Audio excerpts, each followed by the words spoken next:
Happy birthday, Amu. Happy birthday, Amu. Hello everyone, আসসালামু আলাইকুম। ভাবলাম বার্থডে যেহেতু আমার একটা বার্থডে ব্লগ আপনাদের সাথে শেয়ার করি। তো আজকে সারাদিন যা যা করবো তাই আপনাদের সাথে শেয়ার করবো পুরো ব্লগটা জুড়ে। সকালে উঠেই প্রথমে বাচ্চাদের নুডলস পাকাই দিলাম। এখন আমাদের দুজনের নাস্তা রেডি করে খেয়ে নিলাম। খেয়ে নিয়ে তারপর রান্নাবান্নার প্রিপারেশন নিচ্ছি আস্তে আস্তে। আমায় ইদানিং আস্তে আস্তে রান্না করতেই ভালো লাগে, ঘুরে ঘুরে এক আইটেম করে রান্না করি। তো এখানে রোস্টের আয়োজন চলছিল, রোস্ট পাকাবো, সেটাই ভিডিও করছিলাম, আপনার সাথে শেয়ার করছি। দেখেন আমি রোস্ট কীভাবে সহজেই পাকাই। সব মশলা একসাথে মিশিয়ে নিলে রোস্টটা পাকাতে খুব সহজ হয়। কারণ রোস্টের মশলার আগেই তো পেঁয়াজ বেরেস্তা করে নেওয়ার পরে রোস্টের মশলাটা যদি এভাবে একসাথে সব কিছু দিয়ে মশলাটা একসাথে দেওয়া যায় তাহলে কিন্তু খাবারের টেস্টটাও বেশি বাড়ে। আর পরে আর কোনো কিছু ভুল হয় না যে কী দিলাম, কী দিলাম না, এরকম কিছু হয় না। যাই হোক, তেলের উপরে আমি প্রথমে পেঁয়াজ কিছু বেরেস্তা করে নিছি, এখন আবার কিছু পেঁয়াজ দিয়ে নিলাম।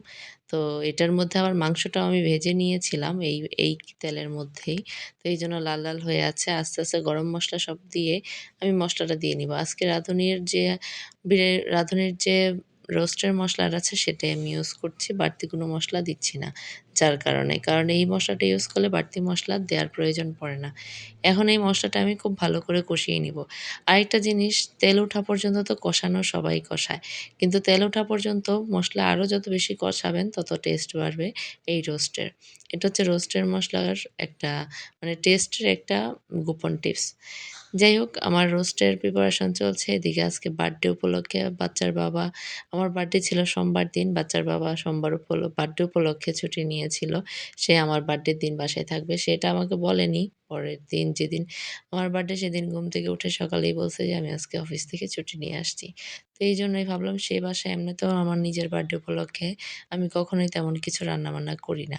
কারণ বাচ্চার বাবা অফিস থাকে, মেয়েরা স্কুলে থাকে, কোচিংয়ে থাকে, এগুলা নিয়ে ব্যস্ততায় দিন কাটে। আর নিজের বার্থডে উপলক্ষে তেমন ভালো-মন্দ রান্নাবান্না করা হয় না। তো এই তো দুপুরে খাবার-দাবার নিয়ে বসে গেছি।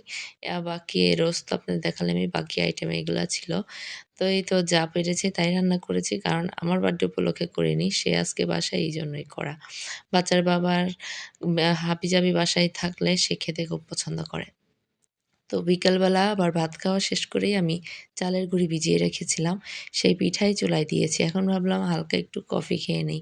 কেন যেন দুপুরে ভাত খাওয়ার পরপরই মনে হয় একটু কফি খেলে ভালো লাগে। আর এখন তো ঠান্ডার দিন পড়ছে। শীতের দিন আমার একটু কফিটাই বেশি চলে। তো কফিটা আমি ওভেনে দিয়ে দিয়েছি। বসাই গরম পানি, কফিটা ঠান্ডা পানি দিয়ে আমি দিয়ে দিছি ২ মগে ২ জনের জন্য। আর এই যে দেখেন আমার কফি রেডি। এখন শুধু একটু মিক্স করে নিচ্ছি। এই তো, এরপরে দেখেন আমার ২ মেয়ে, ২ জনে একটু খেলছিল। মানে বাট ২ মেয়ে রেডি হয়ে তারা বুঝে যে বার্থডে উপলক্ষে হয়তোবা বার্থডে জিনিসটাই আনন্দের। এইজন্য তারা আনন্দ করছিল।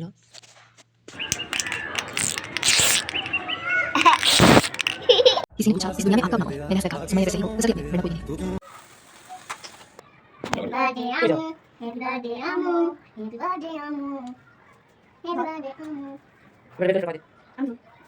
Yan Amu ba't Amu? Ta. Kiso. Oo.